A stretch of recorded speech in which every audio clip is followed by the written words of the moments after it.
koka to maintenir toujours ba conseil oyo tozwaka na mwana ya liboso. Alors ezana bandeko ebele babengaki maman Annabelle, en tout cas de partout dans le monde. Nazu bapel comme pas possible. Donc on a changé nanga na komi nanga kutukolala na era ba États-Unis ba maman. Toza béni, surtout ba jeune fille nazana passe na motema mawa vraiment ya mingi.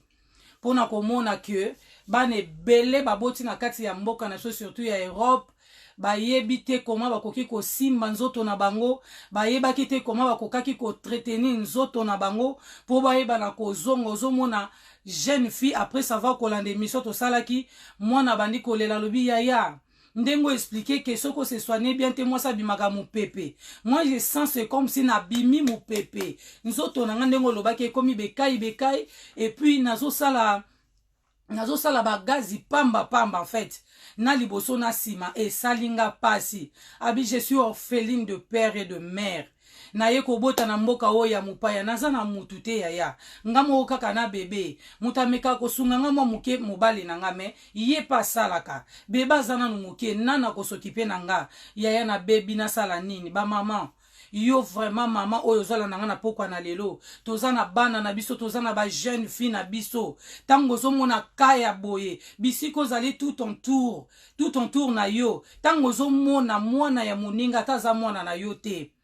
Mama zalaka mangana isaka bana na ngana za mama ya batu nyonso tu. Dona za mama ya bana nyonso tu. Kozala mama kaka ya ndaku na yo te, kozala mama kaka ya bana na yo te. Bana oyo pe ba kozala tout en tour na yo, bazala bana na yo mama porter un plus, porter un pierre na bomo ya batu wana, ya bana wana nzamba kozanga te kopambola yo. Oyo yo yebi kabola mama Annabelle. To partageaki la fois dernière na lobaki oyo zui pesa pe na baninga oyo yo zui kabola na baninga. Donc voilà bobenga awa te na tie numéro ya téléphone wana téléphone na biso déjà ouvert eza déjà ouverte oyo nyonso aza na posa ya kobenga lelo tokomi pasi wana témoignage maman koyoka soni te pesa maman moko avandaki na suka mboka courage parce que belé bandimisamaki te na ba conseil oyo maman Annabelle apesaki biso. Alors yang nazongi lelo pona koloba ke tozui bapel tozui ba témoignage tellement ya ebele na bandeko ba kolanda biso bandima kite ba koka kosalela yango eza malamu mingi na pesa ki biso lisusu exemple na bi ba mama na biso ya kala bazonu na nzoto na bango makasi baza toujours bien ba garder toujours mabala na bango. Pourquoi? Parce que batikala ko négliger beaucoup côté batikala ko négliger beaucoup côté na makambo nyonso tozo partager toye nango pamba te. Pourquoi? Parce que maman Annabelle azo solo la peine na ba minga engagé sali ya passion maman Cécile biloko nyonso tozo tanga ya naturel tozo salela soki bokoti bien na ba produits pharmaceutiques oyo nyonso ba mindele ba tekela ka biso oyo eza ya ba soins intimes na biso okomona eza na ba fruits na biso oyo tozo pesela comme témoignage oyo tozo pesela ba mama ba meka ko salela ba fruits wana pesa na kati pona komona ke bazwaka kaka les mêmes fruits ba salela ngo produit ba kotisi yango na pharmacie mais accompagné na produits chimiques en fait. Alors nous sommes des bantous to pambolama toza na richesse na mboka na biso. Pourquoi pas biso moto ko salela biloko eza naturel oyo ekoki ko sala biso ke to simba mabala na biso na poko na lelo va to kota ba mama na lina partager na biso eloko moko toza basi ya mabala toza ba mama ba mère de la famille toza ba sali na nzambe ba servante de l'Éternel. Moko na moko esika zwa minga ba mama pasteur ba benga kinga ba mama nanga. Je vous respecte beaucoup et c'est juste kaka que bo pesi mwana na bino considération pona koloba ke mwana na biso merci beaucoup parce que na makambo lobaki mususu toyebaki te nzamba pambola yo toza bana nzambe tozo solola watake bana na nzambe.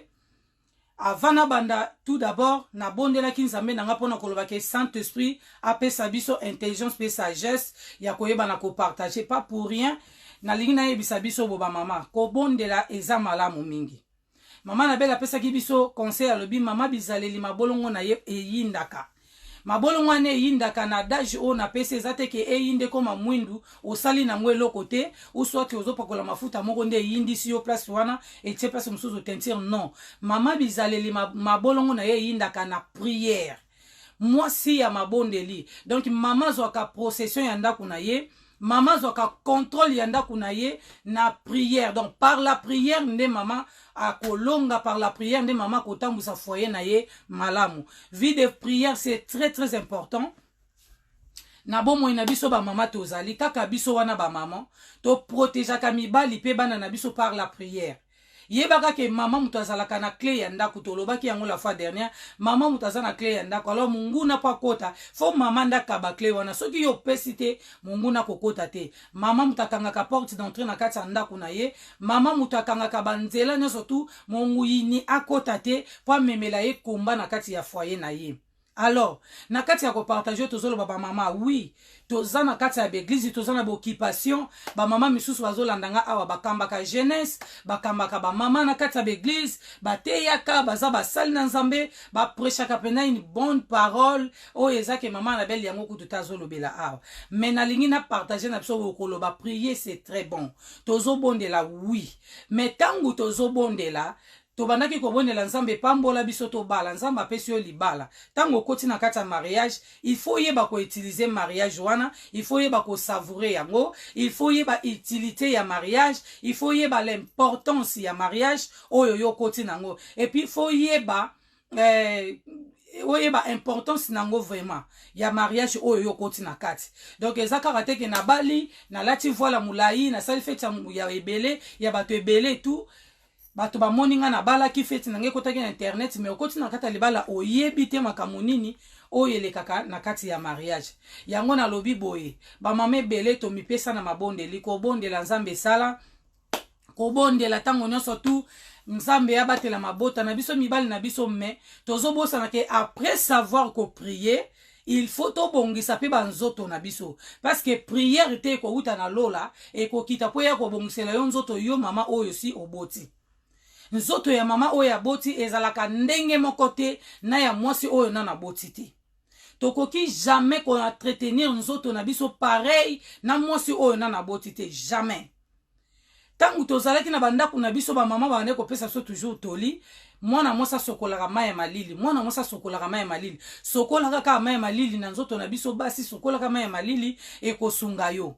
To yenda ngoti na kata bandako ya mabala. Tangu nazotia to ba mama na longoli bino te, parce que biso nyoso tu soki to mama na bela eli boso poto partager, parce que biso nyoso to leki na kati ya erreur wana. To moni ke salaki erreur moko grave, très très grave. Lelo bande ko ebele ba perdre ba mariage na bango, lelo bande ko ebele ba komi bafana kala mobali ndako moko mesi bakabwana na bango. Papa la kana chambre mususu, mama la kana chambre mususu, parce que ça ne va pas. Et loko moko zo marcher te na kati ya vie ya couple na bango. Si tout ce qu'on coûte na mobali oyo ayoka kasoni akoka koyebisa mwasi ba vérité te, donc c'est foutu. Mobali wana tanga zo yoka mwasi na yeli susu malamu te, olia yebisa ba vérité alobi te e kotinda ya bima libanda, ce n'est pas bien ba mama. Tozo bondela oui. Seigneur, tozo bondela yo, tozo kanga mabala na biso, mais biso moko pe photo entretenir banzoto na biso.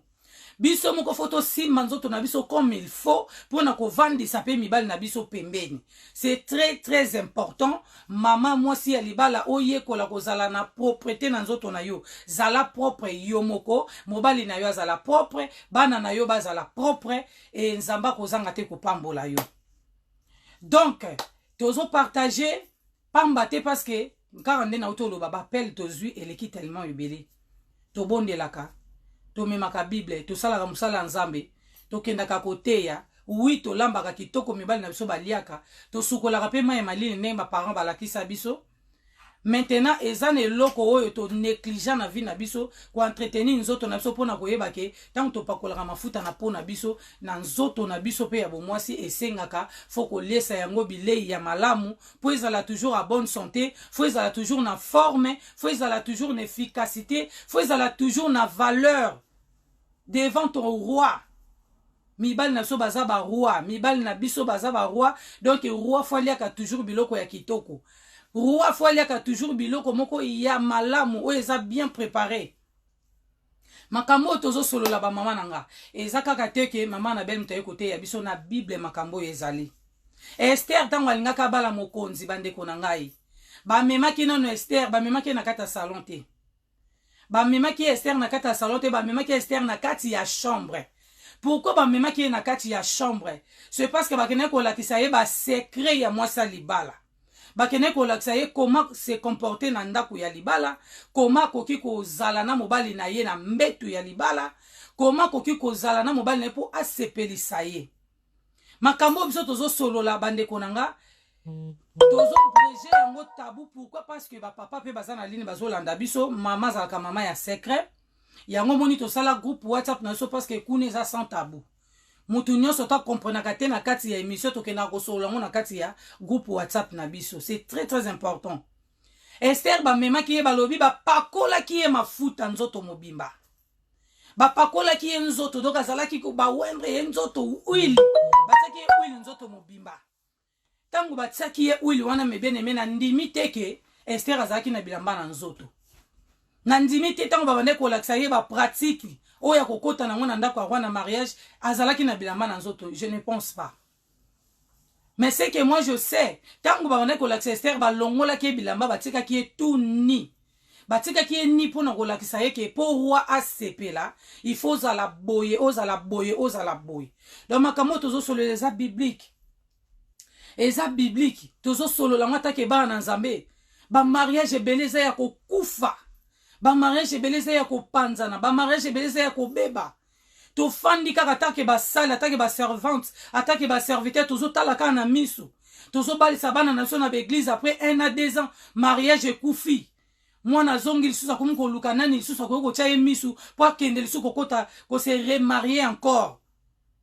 Mais biso moko ba responsable ba parents ba to tozana expérience ya mariage to vani wana tozotala tozana ba 20 ans ba 15 ans ba 10 ans de mariage o yebi pe makambo mama na bela zoloba mais o garder yango secret pona yo moko o boy ko partager on a ba jeune fille na kati église o boy ko partager on a ba mama ndeko ba mama bandimi baza na kati église mususu zo mona zo souffrir au mona mwasi moko elongesila esengwesila ene longi. Pourquoi? Parce que tango azonga kana kata ndaku na ye malobo yo papa lobelaka ye esala ka ye pasa mona kata ko kabola ngona nani ako s'exprimer pa nani soka mekika na gauche ebimi libanda soki kaka beti lisolo pa muninga ebimi na gauche azoyi bate na kokimela wapi. Mais tango biso tozo remporter la bonne nouvelle ya ko partager boko sola na ba mama bizaleli pona koloba ke mama bongisa koto yo beba ki kote kuna bongisa po roi sepela po ba roi na biso po ba seigneur na biso ba sepela.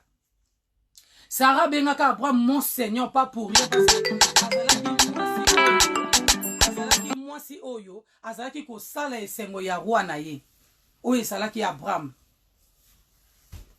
Mama yo zola nanga na pokwa na lelo ozana bana yo moko mama ozana ndako libala soki totali la plupart ba mabala na biso ke nako kabona ka soto comme à partir ya ba 45 ba 50 ans libala ekomi ko ningana.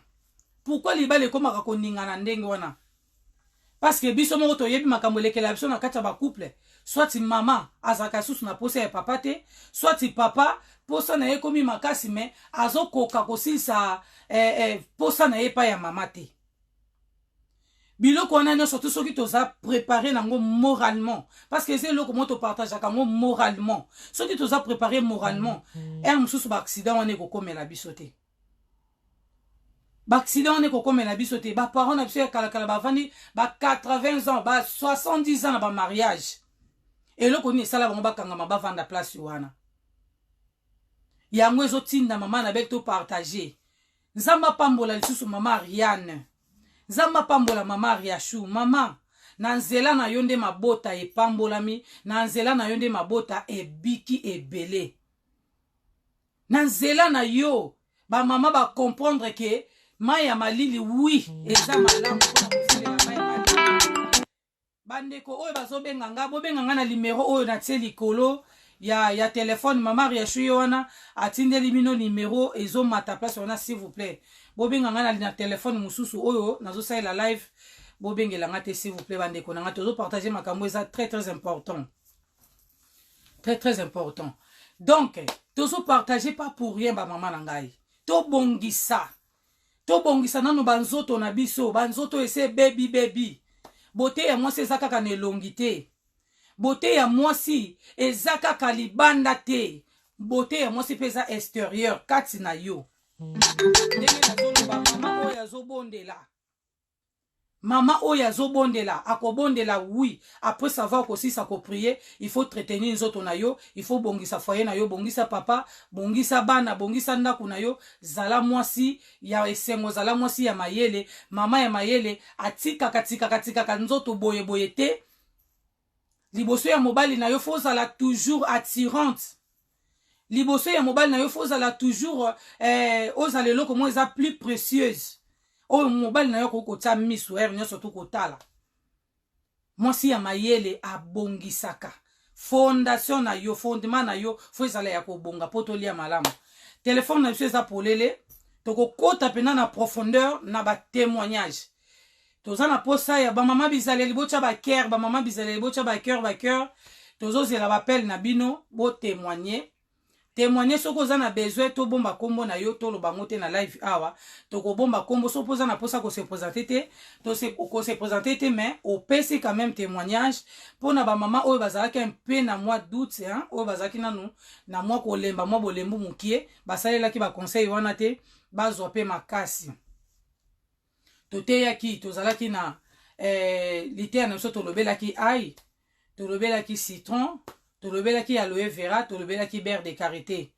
Pourquoi tolobelaki eloko wana? Parce que eza biloko moko eza naturel, mais to sali constant, ezo bongisa biso en fait, ezo bongisa biso eza la extérieur, eza l'intérieur na biso ba maman. Yango tolobelaki yango alors ba témoignage eza belé. Ba mama belé ba bengi, maman na benzamba pambola yo, mais y a pas ces ali maman rien na za wana za témoin. Ba jeune fille bazo benga bazo lela. Tozo ya m'appelle moko pour to comprendre comment baninga bazo témoigner. Alléluia.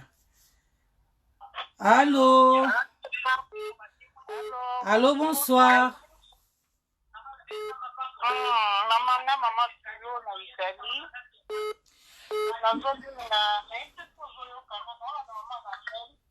Oui.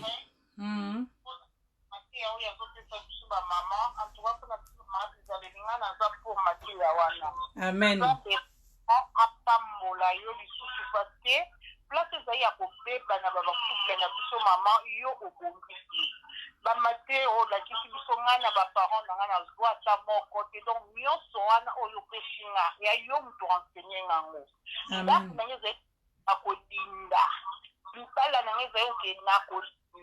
Mama, nani mais lelo oyo mobali nanga komi na esengo na komi na un homme heureux donc moko nzambe vraiment apa amen na yo en tout cas mama bana misala mabe asosola vraiment atika biso bato na besoin to avancer na matière na yo to en plus il faut continuer mama nzambe apambola yo pas vraiment ndaku nange fungwa maki okainga mama wezama kina bina onzamaaki muto lobi chote na vulgarité yenda sa vigueur parce que activité que bana na nzambe ba pambwa ma à travers yo mais yo nzamba poni yo en tout cas maman piéger liboso continuer ozo éduquer une femme éduquer toute une nation. Amen. Vraiment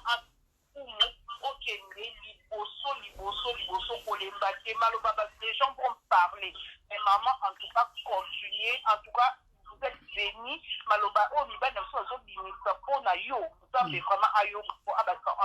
Amen. Je le reçois au nom de Jésus. Nayambiango maman. Zamba pambola yo pena libota mobimba. Soyez bénis. Zala toujours maman bizaleli. Donc on est là. Toko partager kaka makambo etali biso na nzoto te, mais toko lobela de tout sauf rien. Oyo nyonso kosala ke sauver biso, et sauver mabala na biso, et sauver mibali na biso pe, et sauver na bana na biso. Toko lobela yango, pourquoi pas quand le Seigneur nous donne l'intelligence, eza pona ko partager na baninga oyo pe bazalaki na kati ya kozanga koyeba po bazala béni. Maman Nzamba pambola yo. Ouais, bye maman.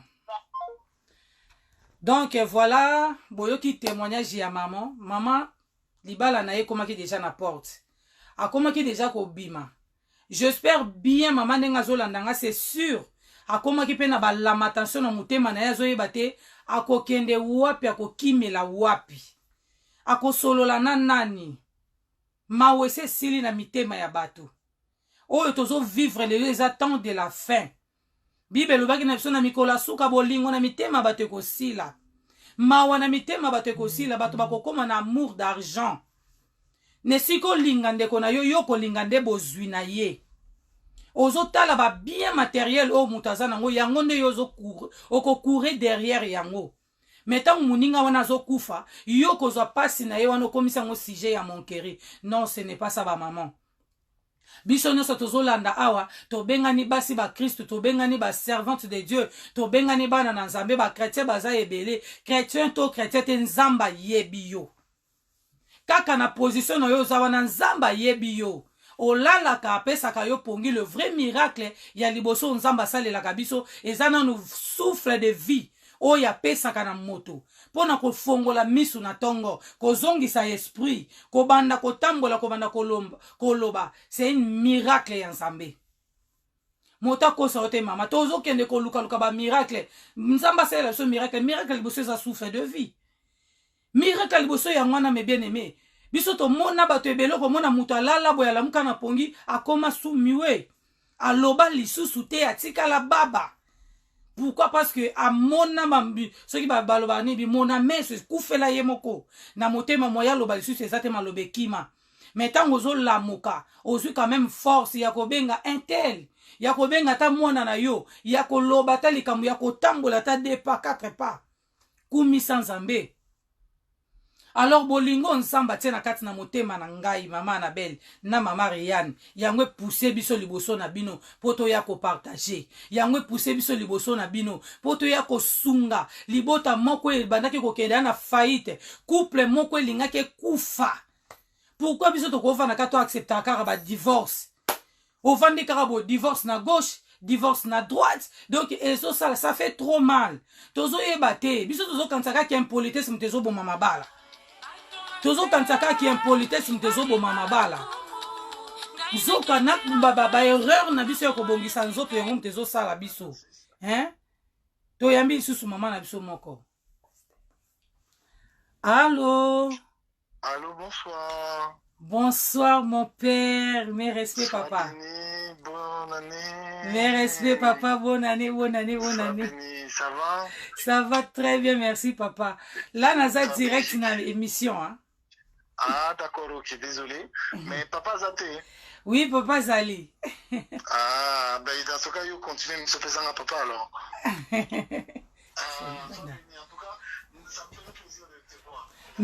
Merci beaucoup papa. Nazaka katuzote ya peuple de Dieu. Voilà bandeko, donc là c'est mon père Mutabengi ngai tozo continuer toujours na masolo na biso. Ce n'est pas pour rien.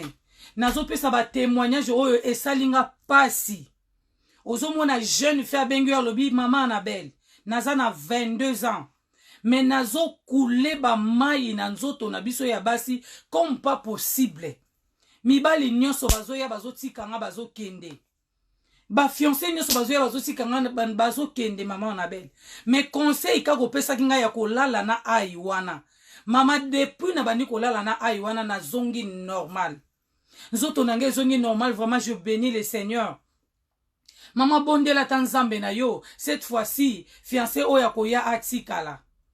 Mama Annabelle na ba mama nyonso bazolanda nga na ligne awa. Soki mama benga pona kotuna nga conseil. Mama na ligne utiliser ail. Mama na ligne utiliser citron. Mama na ligne utiliser aloe vera. Soki na tuni mama so somi ba produit wana o ramna ngo déjà na ndako na yo Mama zwango chango liboso na yo. To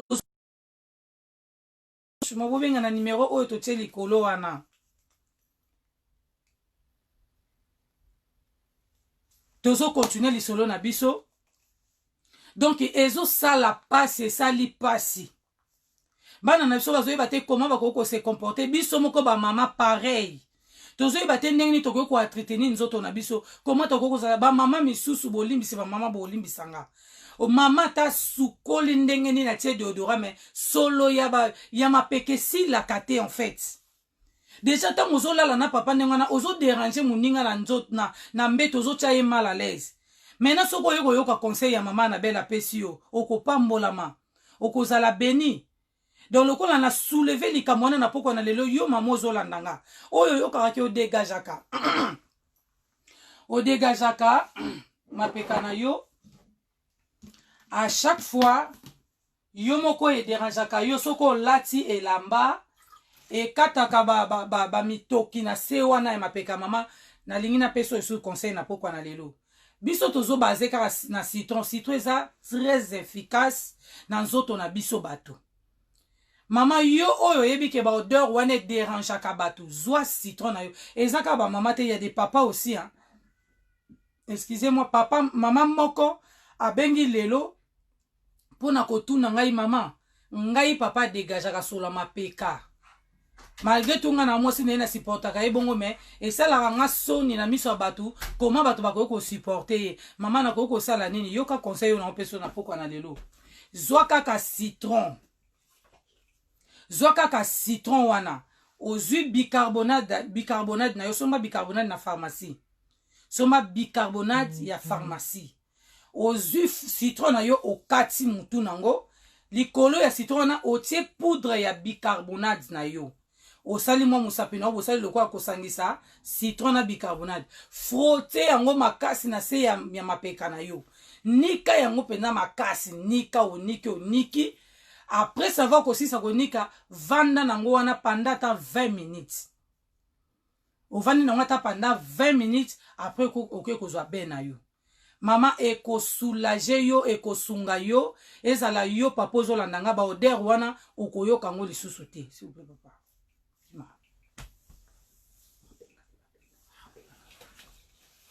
non venga na mutu woko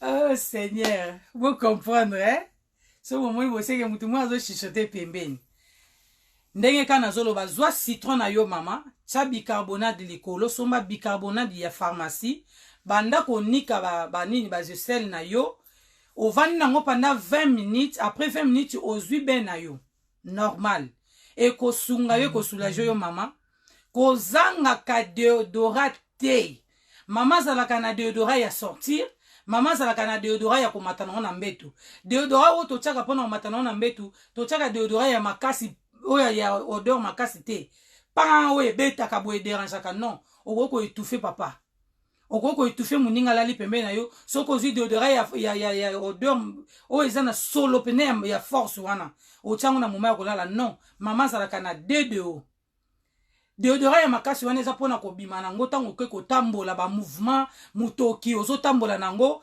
deodorant wana ekosupporte yo alors oyo ezalaka na mwa solo moko eza ya douceur yango nde totiaka yango après kozwa bain intime na biso na pokwa ozwi deo wana otie na mapeka na komankaka yango te mama vomata na mbetu tiaka deodorant foto atiraka bapapa solo wana ya kitoko ebendaka bango moto akoki kolala linga pesa yo mokongo me otie mwa solo malasi ya bien atourne aye kosimba yo mama tout ça là eza ba complément oyo tozobakisa na kati ya ba mariage na biso tomemi négligence mingi na kati ya bandako na biso mama mesanaka na libala te bamesanaka na mariage te bamesanaka na mobali te mobali aza mwana donc aza lokola mwana na yo ozobota na kati ya ndako achangeaka na ye na baseconde achange lobi ntango papa bandaka kolanda yo mama ozalaka na parfum moko ya bien oyo bandaka kotia ozalaka na deodorant moko ya bien oyo bandaka kotia me bando ya na kati ya ndako ya mariage ozwa badeodorant nyonso otia laba parfum kutu na parlons pas osombaka même cher boy parfum osaero non nasomba te hein? Mbongo nanga fonaka esombela yango elamba nanga nalata fona tia yango na likelema mama okomi kozanga même na parfum oyo okoki kotia na nzoto na yo okoki koatire papa papa yebi solo na yo ya nzoto mais solo ya parfum na wa yebi yango te tokoma même koparvenir biso bamama toza na kati ya Europe faut kende na magasin ya Sephora okende na magasin batekaka baparfum soko lingo bimo beti mwa tour na gare du Nord opompe parfum cho yo wana oleka no sim nzelo bandi kokende mais na ndako yo moko oza na parfum te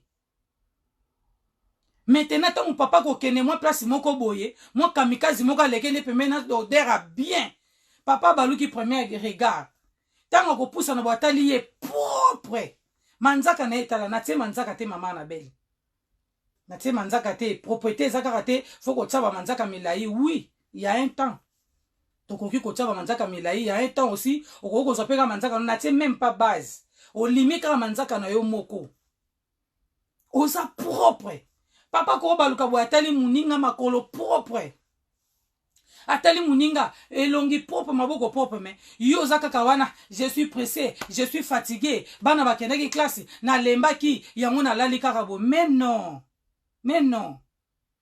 surtout conseil mona opesa ba maman oyo bazana ba bébé bozolanda ngai nga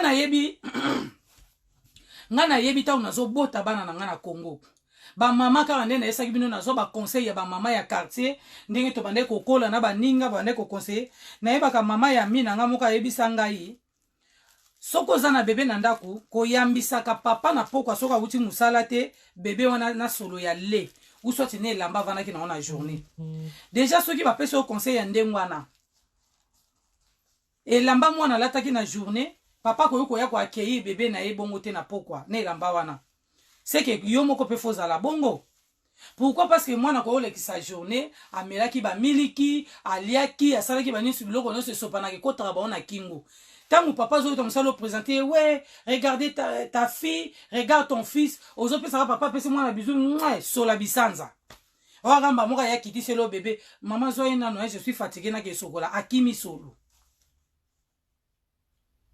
to simba banda kuna biso mama propriété fait banda non na biso mama na ozela ba peine na mino ba mama bizaleli soki bobengi tenga na ocha ba voice na kocha ba voice ya témoignage na moi to solo la ki biso surtout na kata groupe ba mama bocha ba cœur to loba ki témoignage ndé na pokwa na lelo pona ko encourager ba ninga oyo bazala ki un peu na doute oyo ba betisa maki un peu moi libaku oyo ba comprendre ki te biti nini oyo mama Annabelle aye liboso na biso kolobela biso oyo ba comprendre ki te par rapport ya ba témoignage na biso ekotinda baninga ekopesa bango courage ba sala eloko oyo biso na bino to solo la ki pe to moni résultat ya malamu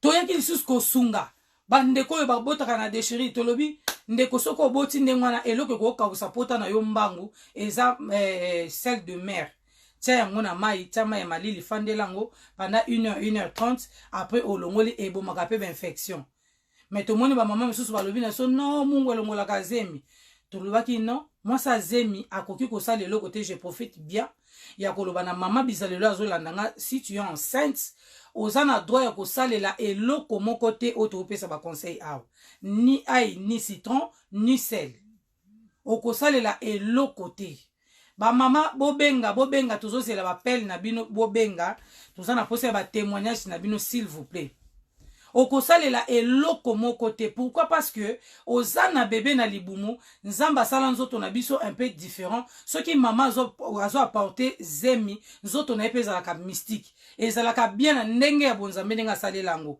alors biso to ko entretenir yango kaka soki bébé abimi libanda biloko nyonso to kosalela yango kaka soki bébé abotami ndeko sunga biso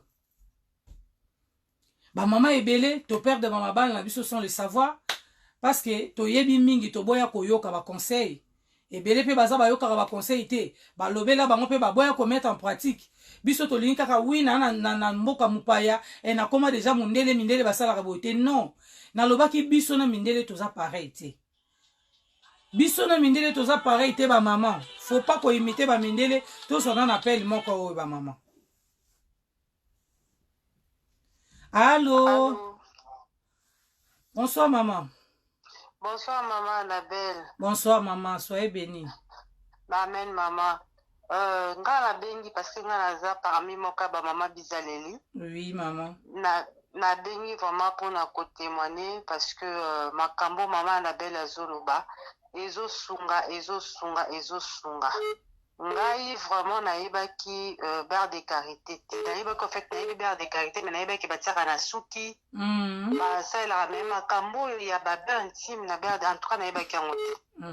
Mais tant on a meki yango na moni penza ba verti ya bar de carité. Preuve aleke nalandaki mama ya ndenga lobaki obiki na koma pakolongo na makolo na ngai nde tolobaka biso alinga lesala babiata esalaki nga babiata na koma pakolongo ekangami Donc vraiment maman Annabelle azoloba maman sekité azoloba marambo ezosunga vraiment tozozwa vraiment lisungi na nzela maman Annabelle. Mais là okala ngana na rappeler maman Annabelle que makambo azosala ezosunga alors diable alinga libala te. Amen. Lokola diable alinga ne libala te akozalaka ne kaka kombati. Mais biso ba o tozozwa mate awana ke tozomona ezosunga biso to banobondelaka mpona ye ke Nzambe apesi susu mayele abatile susu ya ebele mpona kosunga susu mabota oyo etikali. Amen. Eloko na nga na témoigner yango wana. Nzamba pambola yo mama, soyez béni. Mama bizaleli continue kosimba libala na yo na kombo na Yesu. Toyambi mama mususu. Allô? Allô? Allô? Ah là là. Ndeko na biso akatanya ko rappeler biso tozo continuer toujours ko solo la ba maman. Vraiment to meka mpe ko changer côté kuna to meka na ko yoka. Na bane ko loba biso na mindele toza ndenge moko te. Biso na mindele nzoto na biso eza ndenge moko te.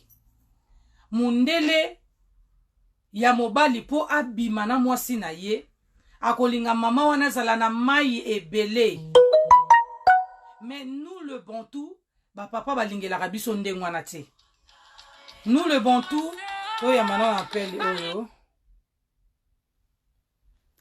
Allô? Allô? Allô maman, bonsoir. Bonsoir. Témoignez maman Bizaleli. Oui, bonsoir maman Annabelle. Bonsoir maman, soyez bénie. Maman Annabelle, en fait, na bengaki pour na témoigner parce que ngape na zaolanda ka direct boye. Na landa ki conseil ya nini ya Père de Carité. Kirkima. Donc ko la voilà. Ya Kirkine. Voilà. Vraiment, et soumis à ma casse, les autres sont vraiment ma casse. Donc, j'ai tout fait dans la ligne sur le baki. Donc, dans le baki, je vais conseiller les autres sont ma casse. Amen. À tous, on a moins ça les balles au cours quand ça qui a, on a ça déjà la plupart, il y a où maman n'a pas la zone. Mais, il y a autres baki, ça les sous un plus pour la yango. Amen. Donc, vraiment, Zamba Pambola, maman Annabelle, il y a pour le cas. Donc, Zamba Sunga, émission qui est dessous du bosso. Maman Balandaka, Bachaka en pratique. Règlement d'ordre mis en pratique. Amen, maman, soyez bénie. Je vais poser une question. Loba, maman. Pour la aïe, en fait. Maintenant, pour la aïe, question pour na aïe. Est-ce que aïe sont ola nango ya mobimba? Oui maman, ola nango ya mobimba. Et je profite aussi ya ko expliquer ba maman nyonso to ba olanda biso na pokwa na lelo. Aïe eza antibiotique ya munene na nzoto na biso ba maman. Maman nyonso azolanda nga na pokwa na lelo, neti maman moko a témoignaki alobi nga nasalelaki aïe mais epikaki nga makasi. Na kokai ko supportant te maman Annabelle na longolaki. Maman Annabelle na longolaki. Ngala ko yebiso boye maman. Aïe eza antibiotique makasi na nzoto na biso ba maman. Pourquoi? Parce que soki ote ya ngonde ngwana na nzoto na biso, oyoki piqué yo makasi, sache-le bien que écoute yo na ba infection. C'est que écoute ba infection, alors eko piqué makasi po eboma ba infection wana. Donc yo kombo na kaka kanga motema o croiser makolo na yo o lali na yo pongi. Tango koya ko continuer ngo pour la deuxième fois au monde piqué au dessous ndengwana te. Pourquoi? Parce que ezelo komo eza très efficace na ba maman oyo ba utiliser ki ngo ba mona ki réaction nango comment ils faire couler oyo nyonso to ya mabe ezokuta na kati. Donc okota yango ya mobimba mama ngakutu na conseiller nde na lobaki ko tchatcha ngo manzaka, ko tcha manzaka pona ko utiliser. Ngana ko expliquer zoku tata lutu ozwi ai na ya monene odepose yango likolo ya tabe ofinika lutu boye panzani après ozwi okotisi yango osaleli yango donc wana lisusu eza lisusu très efficace mais nga na yebi biso nyonso bamama ntango tozosala so na so toza na position ya kofanda na position ya kofanda ekopermettre yo okobimisa oyo nyonso ekozala na kati ai wana ekoeshape yo te ekokota nulle part ekobima oyoki mama nzamba pambola yo mama simba libala malamu mama bizaleli oza na question mosusu mama Riacha yambaka telefone mama na belle kasi yamba te mama Riacha aza na ligne azolanda yo mama tokosolola yango na privé mama Riacha koyamba akoyamba mama nzamba pambola yo mama merci beaucoup tozwa appel mosusu amen. Donc voilà, je profite aussi na pokwa na lelo na ko expliquer yango boye mais prochaine émission na ko memela bino biloko po to pratiquer yango mama na so uti ko benga biso avant mama oyo alobi alandaki exemple ya mama Ariana pesaki ya beurre de karité kozwa beurre de karité ko pakola yango na makolo beurre de karité yango yo beurre de karité biso ko teka eza malamu oyo banana peli oyo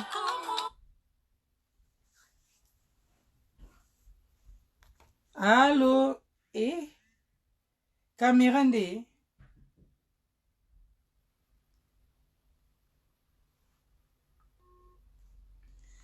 bandeko bozobenga bobenga na appel normal bobenga so na caméra te s'il vous plaît. Donc maman na biso apesi exemple ya beurre de karité moi bamabia te bane kopasuka ye muke na sima makolo tango atie beurre de karité après esali nini ezipami yo mama ozolanda ngai mama bizaleli akoki kotambolaka te na keba hein?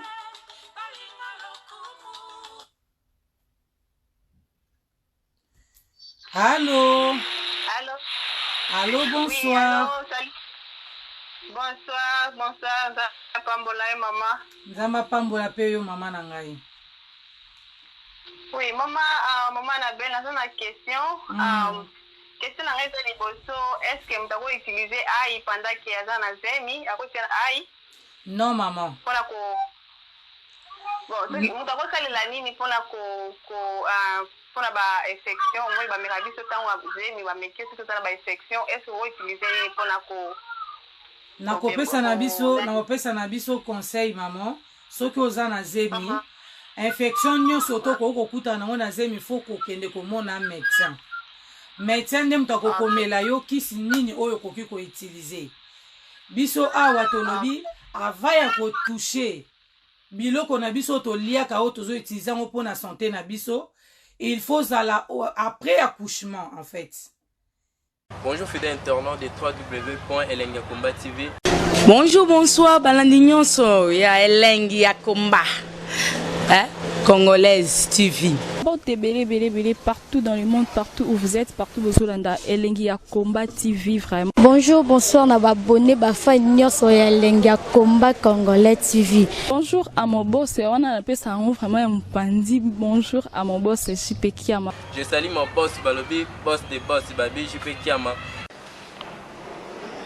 Bonjour, na Elengiakomba Congolais TV vraiment. Maman la zana, chaîne de chaque topo, il y a pas de JP Kiama, ta et boss des boss, il y a ni un danger. Donc ça me t'a la zaki.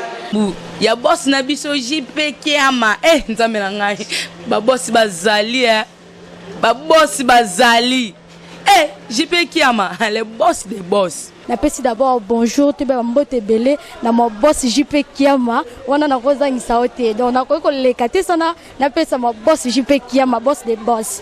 Belé partout dans le monde, partout où vous êtes, partout où vous êtes, Elengiakomba TV vraiment. Bonjour, bonsoir, na abonné bafa nyonso ya Elengiakomba Congolais TV. Bonjour à mon boss, on a appelé ça vraiment un pandi. Bonjour à mon boss JP Kiama. Je salue mon boss Balobi, boss des boss Babi, JP Kiama. Bonjour, na Elengiakomba Congolais TV vraiment. ngamona za wana chaîne na biso kitoko ya boss na biso JP Kiama taka e boss de boss ya nyama ya danger donc bakisa mtalongola zaki ya boss na biso JP Kiama nzambe na ngai babosi bazali babosi bazali JP Kiama le boss des boss. Napesi d'abord bonjour te ba mbote belé na mo boss JP Kiama wana na kozangisa ote donc na ko lekate sana napesa mo boss JP Kiama boss des boss.